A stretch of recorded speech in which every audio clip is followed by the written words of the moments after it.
Eyo nizere ko mumeze neza aho muherereye hose, nizere ko mukomeje kugira impagarike n'ubugingo. Iyi ngiyi ni ya channel yanyu mukunda cyane, Trending 250.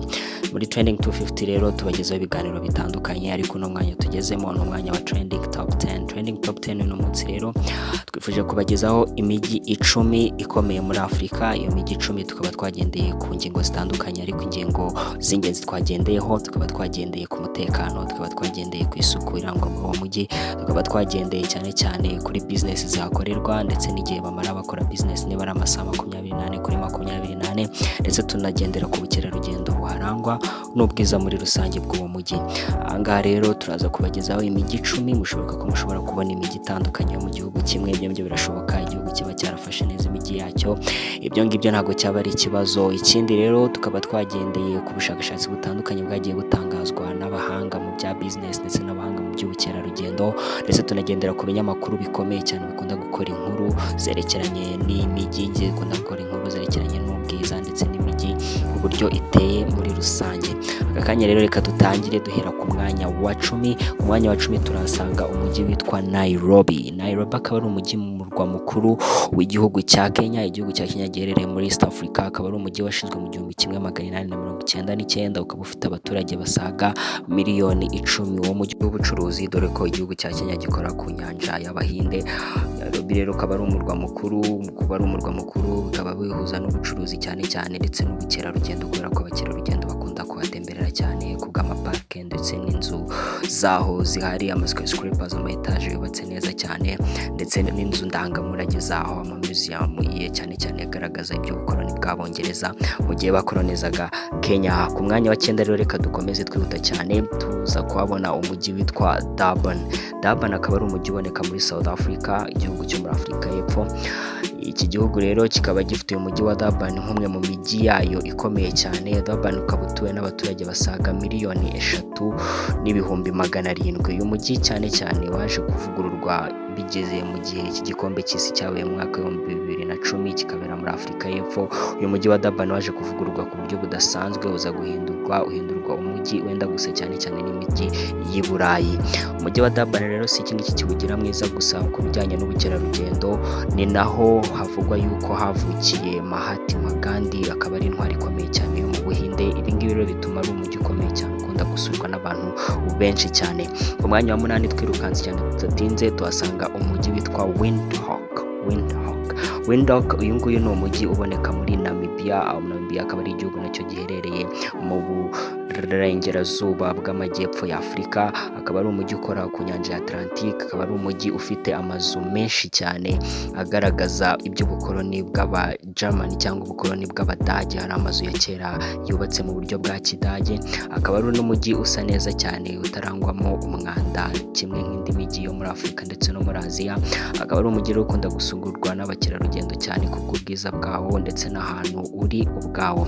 Ku mwanya wa 7 rero tuza kuhasanga umujyi wa Essaouira. Essaouira akaba ari umujyi wo muri Maroc cyangwa se Morocco.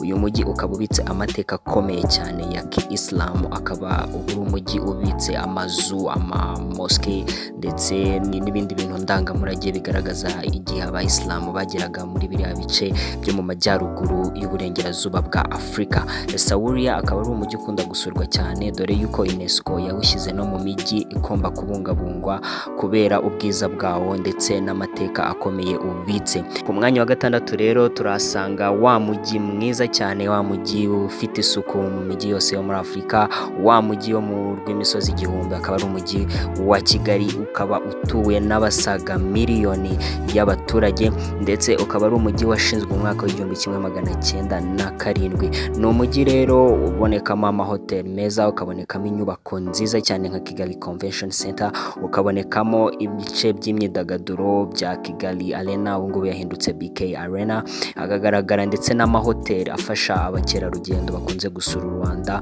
bakunda gukoresha ayo mahoteli. Rero umujyi wa Kigali tukaba tuwusanga ku mwanya wa 6 muri uru rutonde rwacu ku bijyanye n'ubwiza ndetse no gukomera kw'imijyi yo muri Afurika. Reka twihute rero tugenda ku mwanya wa 5. Ku mwanya wa 5 rero turasanga umujyi ukomeye cyane wo muri cya gihugu nanone cyo muri Afurika y'Epfo cya South Africa. Africa. South Africa rero bafite umujyi ukomeye cyane ariwo Joburg cyangwa se Johannesburg. Johannesburg rero ni umujyi ukomeye cyane, niwe mujyi munini muri Afurika y'Epfo, ukaba ufite intara nyinshi ndetse ukaba ubitse amateka, ndetse uretse no kuba ari amateka gusuritse ni umwe mu mijyi myiza ishobora guhatana ku ruhando mpuzamahanga. Johannesburg rero ifite amahoteli ndetse n'amaresitora bivugwa yuko ashobora gukompeta cyangwa se ashobora kujya muri duel cyangwa ashobora guhangana n'amahoteli akomeye cyane yo muri za New York, yo muri Washington DC, yo muri Paris. Akaba ari umujyi mwiza, ariko akaba ku rundi ruhande akaba ari umujyi uhenze aho utapfa kwigonderwa n'umuntu uwo ari we wese. Ku bijyanye n'amateka rero n'ubukerarugendo, umujyi wa Johannesburg ukunda gusurwa cyane kubera ibintu byinshi ubitse, harimo cyane cyane nk'intara ya Soweto. Amateka yahabereye abantu benshi barayazi, aho habereye ihohoterwa rikomeye cyane ry'abirabura. Ukaba ubitse amateka ya apartheid yabereye muri iki gihugu, nabyo tuzabibasobanurira cyane muri Trending 250. Twese rero ku mwanya wa kane tuhasanga undi mujyi nawo navuga ko utazwi cyane, akaba ari umujyi witwa Stone Town, ariko abahatuye bo bawita Mji Mkongwe. Mji Mkongwe rero niyo Stone Town akaba ari umujyi mwiza cyane, ukaba ubitse amateka y'Abarabu bageze muri biriya bice byo muri Tanzania. Uyu mujyi rero ukaba uherereye ku kirwa cya Zanzibar, bimwe mu birwa bikomeye cyane ku isi bikunda gusurwa kubera ubwiza nyaburanga bifite. Zanzibar rero ukaba ufite uyu mujyi wa Stone Town nk'umujyi w'ubukerarugendo abantu benshi bakunda gusura, kubera ko hari inyubako za kera zigaragaza ibihe Abarabu bageraga muri ibi bice, ndetse icyo gihe hakaba harakorerwaga ubucuruzi bukomeye. N'ubu ngubu muri iyo Stone Town hakaba hakorerwa ubucuruzi tutavuga ko bukomeye cyane, ariko igikomeye cyane kihabera ni ubukerarugendo. Stone Town rero by'umwihariko ukaba nawo warashyizwe mu mijyi igomba kubungwabungwa bikozwe na UNESCO kubera ubwiza bwawo ndetse n'amateka akomeye ubikiye isi. Ku mwanya wa gatatu rero turahasanga umujyi witwa Cairo akaba ari umujyi ukomeye cyane wo mu Misiri, akaba ari nawo murwa mukuru wo mu Misiri. Cairo rero ukaba utuwe n'abantu basaga miliyoni 9.5 batuye mu mujyi rwagati. Cairo ni umujyi bavuga yuko utajya usinzira, ni umujyi abantu bahora bagenda, ni umujyi abantu bahora bavuga, ni umujyi ukomeye cyane ku ruhando mpuzamahanga, aho nawo twawugereranya n'indi mijyi ikomeye yo mu Burayi ndetse no muri Amerika. Cairo rero ikiwugira umujyi mwiza nuko ubitse amateka y'Abanyaegiputa, amateka y'Abanyamisiri. Akaba ari umujyi ufite amamize, akaba ari umujyi ufite za piramide, hamwe harimo n'iya piramide ndende ku isi yitwa Giza. Uyu mujyi rero ukaba ubitse ibyerekeranye n'amateka, ariko ukaba ufite n'iterambere ry'ubu rigezweho. Niwo mujyi ushobora kubonamo amamodoka ahenze cyane ari mu muhanda hano muri Afurika bidasanzwe, kubita abantu benshi badakunze kubona. Ni umujyi rero utangaje cyane abantu benshi bakunda gusura kubera ubwiza bwawo ndetse n'iterambere wabashije kugeraho. Rero reka tugende twirukanka cyane tudatinze tujya ku mujyi wa kabiri. Ku mujyi wa kabiri rero turasanga umujyi witwa Marrakesh rero akaba ari umujyi wo muri Maroc cyangwa se Morocco, akaba ari wo mujyi wa kane muri iki gihugu cya Morocco. Uyu mujyi rero wa Marrakesh ukaba ari umujyi ukunda kugaragaza ibyerekeranye n'amateka nanone y'Abarabu ubungubu bari ku ngoma cyangwa se bayoboye kiriya gihugu, dore ko ari nabo benshi bahatuye. Uyu mujyi rero ubitse ibyerekeranye n'amateka, ariko ukagira n'ibintu byinshi by'imyidagaduro, aho abaturutse impande n'impande zo ku isi yose baza kuwusura ngo barebe ibyiza bitatse uwo mujyi.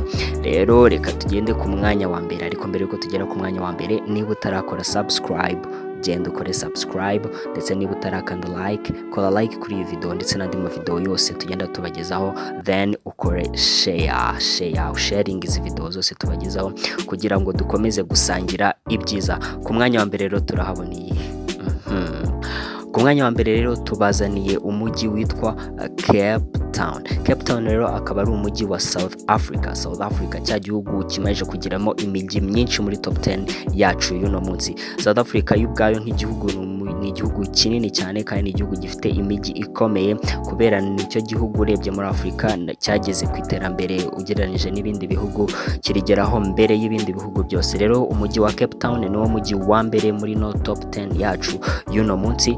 Uyu Cape Town rero ikiwugira umujyi wa mbere ni ibi byiza nyaburanga, ni ubwiza bwaho busanzwe bugerekeranye n'iterambere, amazu, imihanda, amastade, ibintu byinshi bitandukanye bigomba kuranga umujyi koko.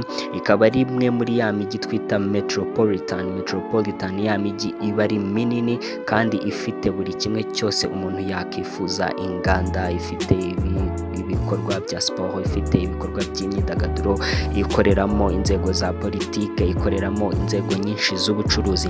South Africa rero ikaba iherereye mu majyepfo cyangwa se mu ndiba y'umusozi bita Table Mountain.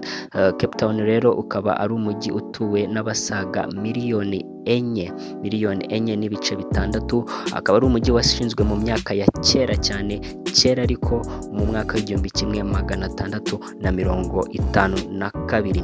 Cape Town rero ikiwugira umujyi w'ubukerarugendo cyane cyane ni bimwe mu hantu ibitse, nk'ahantu bitwa Robben Island.